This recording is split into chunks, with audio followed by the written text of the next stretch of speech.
University के female campus में एक दूसरी टीचर से मिलकर वो एंट्रेंस ब्लॉक से निकली तो सामने एक तवील रोश थी जिसके इख्तिताम पे मेन गेट था। उससे गर्दन झुकाकर एक नज़र अपने पैरों को देखा जो स्याह हील्स वाले सैंडल में मुकीद थे। हील की इतनी आदत थी कि दुखते पैर के बावजूद उससे हील पहननी थी, मगर अब चल चल कर दायां पाँव टखने और एड़ी से दर्द कर रहा था। वो सर झटक कर तेज तेज कदम उठाने लगी। तवील सड़क अबूर करके वो गेट से बाहर आई तो सामने कार ही खड़ी थी।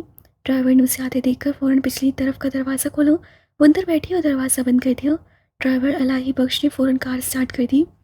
H10 का वो खाली खाली सा इलाका था। यूनिवर्सिटी के हदूद से निकलकर कार अब मेन रोड पे ठो रही थी। अतराफ में दूर दूर फैक्ट्रीज, इमारतें, इंस्टीट्यूट थे। अभी वो ज़्यादा दूर नहीं गए थे कि अचानक अलाही बख्श ने ब्रेक लगाए। वो जो टेक लगाए बैठी थी झटके से मेकान की तौर पे सर आगे को हुई। क्या हुआ? ये गाड़ी सामने आ गई। अल्फाज अलाई बख्श के लबों पे ही थे। क्या ने विंडो स्क्रीन के पार उस मंजर को देखा। वो चमकती हुई स्याह अकॉर्ड एकदम से सामने आई थी, यूं कि उसका रास्ता ब्लॉक हो गया था। ड्राइविंग सीट से स्याह सूट में मलबूस शख्स निकलकर तेजी से उनकी जानिब आया था। हया यकटक उसका स्याह अकॉर्ड देख रही थी। वो इस गाड़ी को पहचानती थी। इस गाड़ी ने ताया फुरकान को टक्कर मारी थी। वलीद उसके दरवाजे से चंद कदम ही दूर था। उससे कह कोपाल उसके अंदर उठने लगा। इलाही बख्श, जल्दी से अब्बा को फ़ोन करो और बताओ कि वलीद ने हमारा रास्ता रोका है। मैं तब तक इससे ज़रा बात कर लूँ। वो दरवाज़ा खोलकर बाहर निकली। वलीद उसके सामने आ खड़ा हुआ था, चेहरे पे तैश, आंखों में तनफ्फुर। उससे कनखियों से गाड़ी में बैठे इलाही बख्श को नंबर मिलाते देखा। मेरा ख्याल था आप मुल्क से फरार हो चुके हैं, मगर आप तो यही हैं। बहुत इत्मीनान और सुकून से कहती उसके सामने खड़ी थी। है चंद दिन का ऐश है मिस्टर लगाई, फिर आपको इक़दाम कत्ल के केस का सामना करना ही होगा। मेरी बात सुनो। एक हाथ कार की छत पर रखे दूसरे हाथ की उंगली से तनबीह करता वो बहुत तैश के आलम में कह रहा था। तुम इस मुकदमे में मेरे खिलाफ एक लफ्ज़ नहीं कहोगी। ये एक एक्सीडेंट था और तुम अपने बयान में यही कहोगी। मैं बयान दे चुकी हूँ और तुम नामजद मुस्लिम ठहराए जा चुके हो। तुम अपनी बकवास अपने पास रखो। जो मैं कह रहा हूँ वो तुम करोगी। तुम ये मुकदमा फ़ौरन वापस ले रही हो, सुना तुमने? वो बुलंद आवाज़ से बोला था। इलाही बख्श फ़ोन कान से हटाकर दोबारा नंबर मिला रहा था। शायद राब्ता नहीं हो पा रहा था। और अगर मैं ऐसा ना करूं तो तुम क्या करोगे? मुझे दोबारा अपनी गाड़ी के नीचे को देने की कोशिश करोगे? उससे सजाया सर झटका। वलीद चंद लम्हे लब भींचे उसे देखता रहा। फिर तंसिया मुस्कुराहट उसके लबों को छू गई। मेरे पास तुम्हारे लिए उससे भी बेहतर हल मौजूद है। अच्छा, और वो क्या है?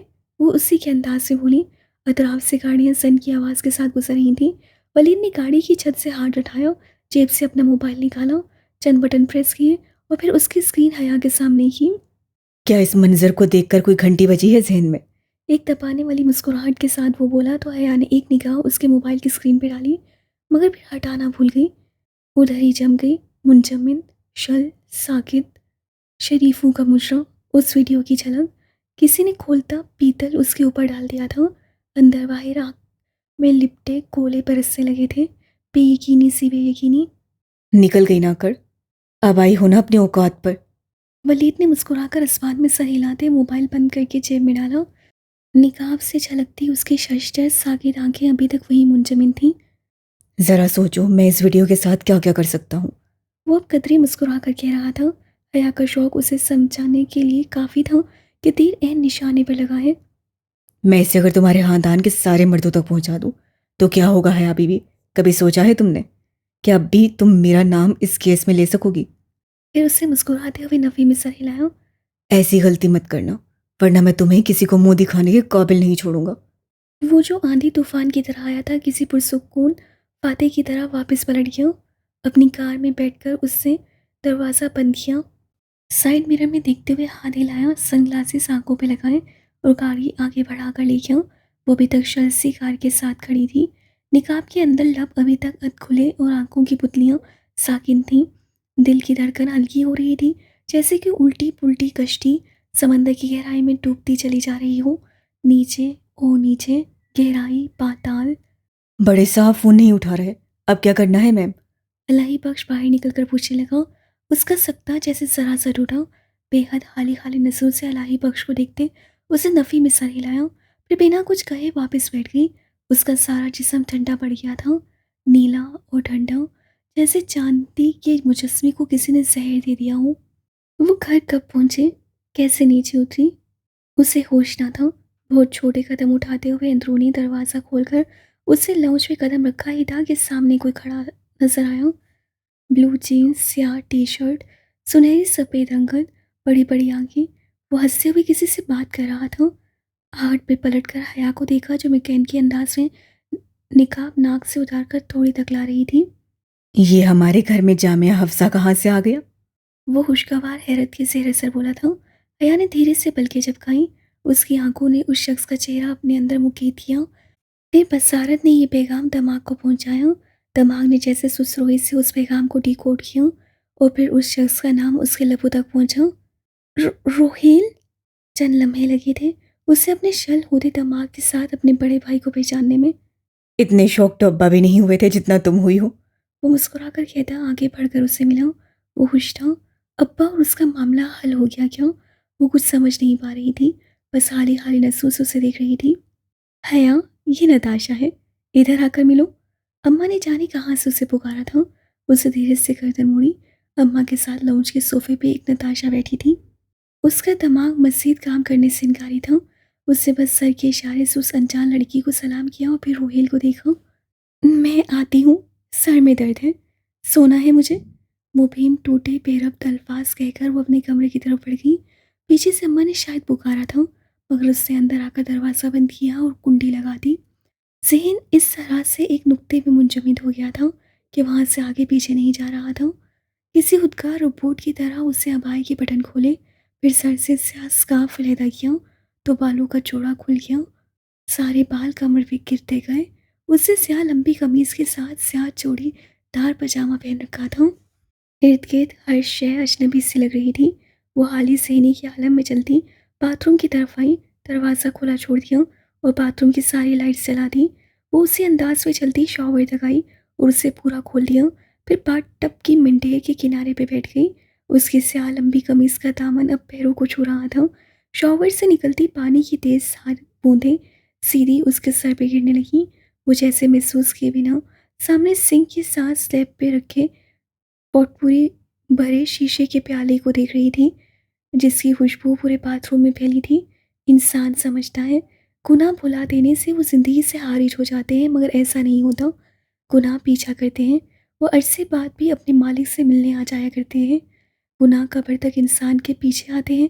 उसके गुनाह भी एक दफ़ा फिर उसके सामने आ गए थे। उन्होंने दुनिया के हुजूम में भी अपने मालिक को तलाश किया था। मूसलाधार पानी उसके सर से फिसल कर नीचे गिर रहा था। बाल भीगकर मोटे लट्टू की सूरत बन गए थे। उसका पूरा लिबास गीला हो चुका था। वो यकटक सामने टाइल से मेज़ीन दीवार को देख रही थी। वलीद के पास वो वीडियो कहाँ से आई वो नहीं जानती थी, मगर एक बात तय थी, अल्लाह ने उसे माफ़ नहीं किया था। उसके गुनाह धुले नहीं थे। वो आज भी उसके साए की तरह उसका पीछा कर रहे थे। और अगर वो सब कुछ उसके ख़ानदान वालों के सामने आ गया तो? पानी की बौछार अभी तक उसे भिगो रही थी। उसके चेहरे, बालों और सारे वजूद पे मोटी मोटी बूंदें गिर रही थीं, ऐसे जैसे बारिश के कतरे होते हैं, जैसे सीप से निकले मोती होते हैं, जैसे टूटे हुए आंसू होते हैं। वो पूरी तरह भीग चुकी थी, मगर अभी तक यूं ही शल सी बैठी थी। ये क्या हो गया था? वो क्या करेगी अब? वलीद के हाथ उसकी कमज़ोरी लग गई थी। वो उसके खिलाफ गवाही न दे तो क्या वलीद बस कर देगा? नहीं, वो जान चुका था कि उसके पास क्या चीज़ है। उसे बार बार इस्तेमाल करना चाहेगा। क्या वो इसी तरह उसके हाथों ब्लैकमेल होती रहेगी? उसे क्यों वलीद को थप्पड़ नहीं दे मारा? वो क्यों डर गई? वो क्यों ज़ाहिर नहीं कर सकी कि उसे इस बात से फ़र्क नहीं पड़ता? मगर वो ये ज़ाहिर नहीं कर सकती थी। सब कुछ इतना गैर मुतवक्का हुआ था कि इंसान होने के नाते वो संभल नहीं सकी थी। और वलीद जीत गया था। उससे अल्लाह ने माफ़ नहीं किया। नीली मस्जिद में बैठकर उससे कितनी माफ़ी मांगी थी, कितना नूर मांगा था। और अब खुद को उसकी पसंद के मुताबिक ढालने के बाद जब उसे अपने गुनाह भूलते जा रहे थे, तो अचानक वो सब उसके सामने लाकर खड़ा कर दिया गया था। वो पूरी लड़की नहीं थी। उसका कोई अफेयर नहीं रहा था। दुकानदार से रुपए पकड़ते वक्त भी एहतियात करती थी कि हाथ न टकराएं, मगर खूबसूरत दिखने की ख्वाहिश से उससे चंद गलतियां हुई थी और वो अब तक माफ़ नहीं हो सकी थी। जाने कब वो उठी, शॉवर बंद किया और भीगे बालों और कपड़ों समेत अपने बेड के साथ नीचे कारपेट पे आ बैठी। आंसू थे कि रुकने का नाम नहीं ले रहे थे। उकड़ू बैठे सीने के गिर्द बाजू लपेटे, सर घुटनों में दिए। वो कब सो गई उसे पता ही नहीं चला। जब वो उठी तो ईशा की अजान हो रही थी। कमरे में तारीकी फैली थी। लिबास और बाल अभी तक नम थे। जरा हवास बहाल हुए तो रोहेल और उसकी बीवी का ख्याल आया। उसने तो उसे ठीक से देखा भी नहीं था। पता नहीं अम्मा ने क्या नाम लिया था। फ्रेश होकर अंगूरी लंबी कमीज के साथ मेरून चूड़ीदार पजामा और मेरून दुपट्टा लेकर वो गीले बालों को ड्रायर से सुखाकर बाहर आई तो घर में चहल पहल सी थी। सैरिश और सना आपदा चची के साथ आई हुई थी। इरम, सोनिया और साइमा ताई भी लॉन्च में थी। रोहेल की बीवी फातिमा के साथ वाले सोफे पर दोपहर के अंदाज से बैठी थी, टेक लगाकर, टांग पर टांग रखे, गुलाबी कमीज के साथ कैप्री, स्याह बाल घुंघराले मगर पूरी सुनहरी स्ट्रेकिंग में ड्राई करवाए रखे थे।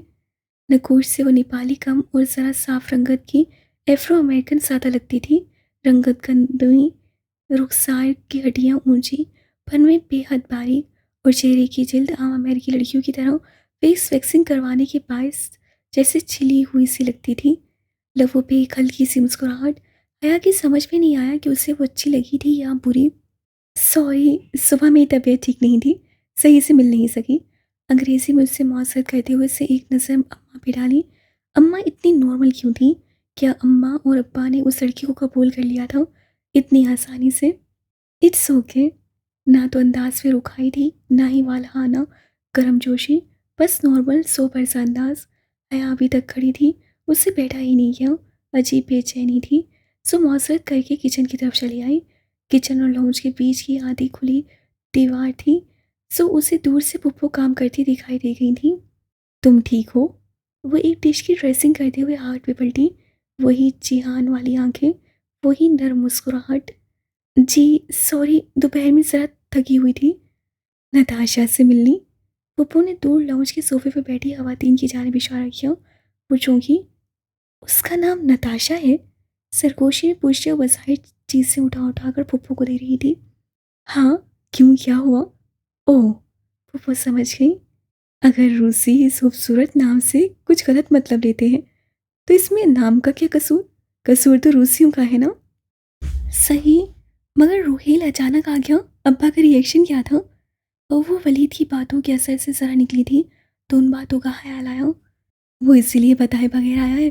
बस भाई ने थोड़ा बहुत झिड़का और फिर रोहेल ने माफ़ी मांग ली और नताशा ने भी इस्लाम कबूल कर लिया है। सो भाई मान गए। वो बेयकीनी से उन्हें देख के गई। इतनी आसानी से ये सब कैसे हुआ? याद है, इसी शादी की वजह से अब्बा को हार्ट अटैक हुआ था। ओवन में डिश रखकर ढक्कन बंद करते पुप्पो ने गहरी सांस ली। तो फिर और क्या करते भाई? अब वो शादी कर ही चुका है और नताशा को मुसलमान कर ही चुका है, तो बस बात खत्म। रोहेल उनका इकलौता बेटा है, पहलूटी की औलाद। ओवन का टाइम सेट करके वो उसकी तरफ पलटी तो उनके चेहरे पे एक थकान सा था मगर बेशिकवा मुस्कुराहट थी। वो उनका बेटा है हया, और बेटों के कसूर जल्दी माफ़ कर दिए जाते हैं। सलीब पे लटकाने को सिर्फ बेटियां होती हैं। कुछ था जो उसके अंदर टूट सा गया। पोपो अब काउंटर की तरफ चली आई थी। उससे बहुत से आंसू अंदर उतारे और फिर चेहरे पे ज़ाहिरी बशाशत लाकर उनकी तरफ पलटी। आप ये सब क्यों कर रही हैं? और नूरबानो किधर है? वो ड्राइंग रूम में भाई वगैरह को चाय देने गई है। मैंने सोचा मैं खाने को आखिरी दफ़ा देख लूँ। खाने का काम औरत को खुद करना चाहिए ताकि उसमें औरत के हाथ का जायका भी आए। तो नूरबानो है ना पुप्पो? बेटा, औरत के हाथ का जायका सिर्फ उसकी फैमिली के लिए होता है। नूरबानो के बनाए खाने में उसके अपने बच्चों को जायका आएगा मगर उसके मालिकों को नहीं। वो जिहान की माँ थी, उनसे कौन बहस करता। वो वापस लॉन्च में आकर बैठ गई। जहन में वलीद की बातें अभी तक गर्दिश कर रही थी। कुछ समझ नहीं आ रहा था कि अब क्या होगा। दरमियान में एक दफ़ा अब्बा उठकर किसी काम से आए तो उसे बुलाकर पूछा। इलाही बख्श कह रहा था वलीद ने तुम्हारा रास्ता रोका है। वलीद का नाम लेते हुए उनकी आंखों में भरमी धार आई थी। वैसे वो नॉर्मल लग रहे थे, जैसे नताशा से कोई मसला ना हो। जी, वो धमकी दे रहा था कि अगर अगर हमने उसके खिलाफ कोई कदम उठाया तो हम पर ज़ाती हमले भी कर सकता है।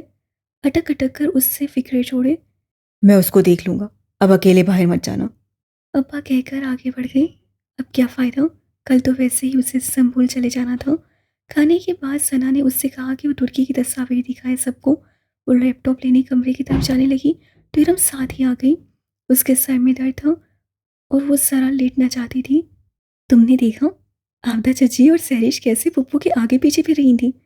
उसके पेट पे तकिया दुरुस्त करके लेटी इरम बोली थी। सैरिश वाकई सारा वक्त सिर्फ पप्पू से बातचीत करती रही थी। मुझे उनकी परवाह नहीं है। वो शाने उचकाकर लैपटॉप उठाए बाहर आ गई। जब वो लैपटॉप मेज पे रखे अपने साथ बैठी सना को तस्वीर एक एक करके दिखा रही थी तो नताशा सना की दूसरी जानिब सिंगल सोफे पे बैठी थी। वो ज़्यादा वक्त खामोश ही रही थी, बस कभी किसी बात का जवाब दे रही थी, कभी मुस्कुराती थी और कभी अमरीकियों के मखसूस अंदाज में नखरे से शाने उचका देती। 1 मिनट पीछे करना। वो ब्यूक अदा की अपनी और डीजे की तस्वीर आगे करती जा रही थी। जब उसे नताशा को सीधा होते देखा वो भी इख्तियार रुकी, मुड़कर नताशा को देखा, फिर तस्वीर पीछे की। वो डीजे थी। अदा के बाजार का मंजर। अक में जिहान खड़ा बग्गी बान से बात कर रहा था। वो बग्गी की सवारी से चंद मिनट कबल का फोटो था। वो तस्वीरें नहीं बनवाता था, मगर इत्फाक से इस तस्वीर में वो नजर आ ही गया था। ये जिहान है ना? नताशा जैसे खुशगवार हैरत से बोली। लॉन्च में बैठी तमाम खवातीन रुक कर उसे देखने लगी। वो जरा आगे होकर बैठी, मुस्कुराते हुए स्क्रीन को देख रही थी। तुम कैसे जानती हो? फातिमा ने अचनभेद से उसे देखा। हमारे पास आया था एक दफ़ा, नाइट स्टे किया था हमारी तरफ। बहुत स्वीट है ना? उसे तायदी अंदाज से हया को देखा। हया ने एक नज़र बाकी सब पे डाली और फिर इस बात में सर हिला दिया। कितना स्वीट है, मुझसे बढ़कर कौन जानता है। हाँ, उससे बताया था। मुझे खुशी है कि तुम्हें याद रहा। पप्पू मुस्कुराई थी। रोहेल से वो इन टच थी मगर नताशा से नहीं। सो उन्हें अच्छा लगा था। ऑफ कोर्स आंटी, उससे बिलखसूस बताया था कि वो रोहेल की बहन का शौहर है, तो मैं कैसे भूल सकती थी।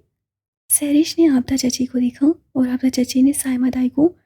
चंद मुतसबसब निगाहों के तबादले हुए और जैसे लम्हे भर के लिए खामोशी छा गई।